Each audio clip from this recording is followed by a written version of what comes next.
Hello and welcome back to the game on. जय श्री राम, जय श्री हनुमान। दोस्तों तो बात करेंगे नेपाल क्रिकेट की और नेपाल वर्सेस बांग्लादेश सीरीज की। क्या ये पॉसिबल हो सकता है?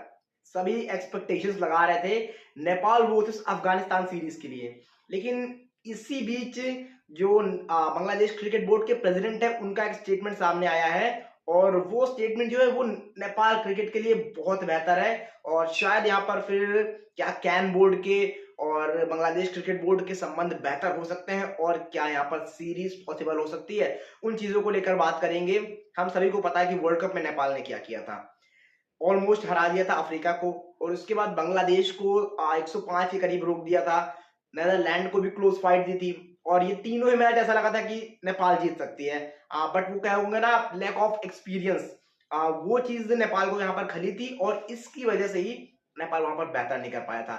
तो इसी की वजह से अब जो स्टेटमेंट आया है अभी 2 दिन पहले, नजमुल हुसैन जो कि बांग्लादेश क्रिकेट बोर्ड के प्रेसिडेंट हैं, उन्होंने साफ तौर पर कहा है कि वर्ल्ड कप में नेपाल ने हमारी सांसें अटका दी थी, हमारी धड़कनें बढ़ा दी थी जिस तरह से उन्होंने खेला था, जो कि साफ तौर पर दर्शा रहा है कि नेपाल ने बहुत बेहतर खेला था और वो हम सब ने भी देखा था।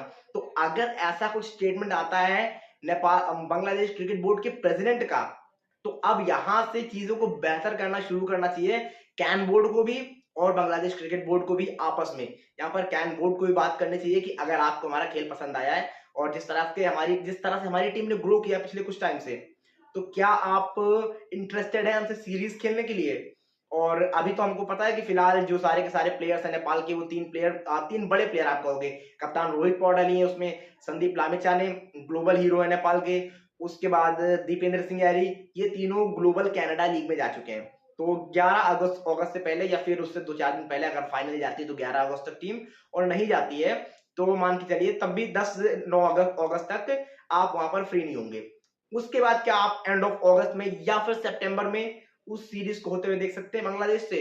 तो यहाँ पर कैन बोर्ड को भी अपनी तरफ से पहल करनी शुरू करनी चाहिए और बात करनी चाहिए यहाँ पर साफ तौर पर बांग्लादेश क्रिकेट बोर्ड से, और बांग्लादेश क्रिकेट बोर्ड को भी यहाँ पर हेल्प करनी चाहिए नेपाल की।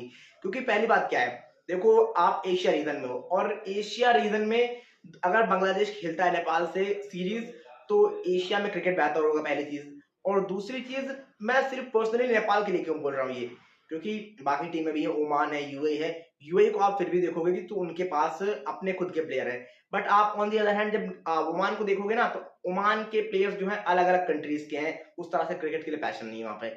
यूएई में ठीक ठाक पैशन है, बट आप जब नेपाल को देखते हो ना, तो अनदर लेवल पैशन नजर आता है। तो वो चीजें जब आप करोगे, नेपाल की टीम ने जिस तरह से ग्रो भी किया है पिछले कुछ टाइम से, तो उनसे आप जब सीरीज खेलोगे ना, तो एशिया के लिए बेहतर है। तो जब आप एशिया कप खेलोगे तो वहां पर वो कंपटीशन नजर आएगा, वो टफनेस नजर आएगी गेम में। तो यही इसीलिए मैं चाहता हूं कि साफ तौर पर कैन बोर्ड को बात करनी चाहिए बांग्लादेश क्रिकेट बोर्ड से, और बांग्लादेश क्रिकेट बोर्ड को भी यहाँ पर हेल्प करनी चाहिए और ये सीरीज आपको रखनी चाहिए सितंबर मेरे ख्याल से, क्योंकि उसके बाद फिर CWC के क्वालिफायर्स भी जहां तक कि नेपाल खेलने लगे, तो इससे पहले भी जो 2-3 महीने हैं बीच में, यहाँ पर एटलीस्ट एक सीरीज बांग्लादेश को नेपाल से खेलनी चाहिए। तो आप बताइए क्या ऐसा पॉसिबल हो सकता है? क्या बांग्लादेश हेल्प करने आएगा नेपाल की या फिर नहीं? जो भी आपको लगता है जल्दी जल्दी कमेंट करके बताइए, क्या है आपकी राय।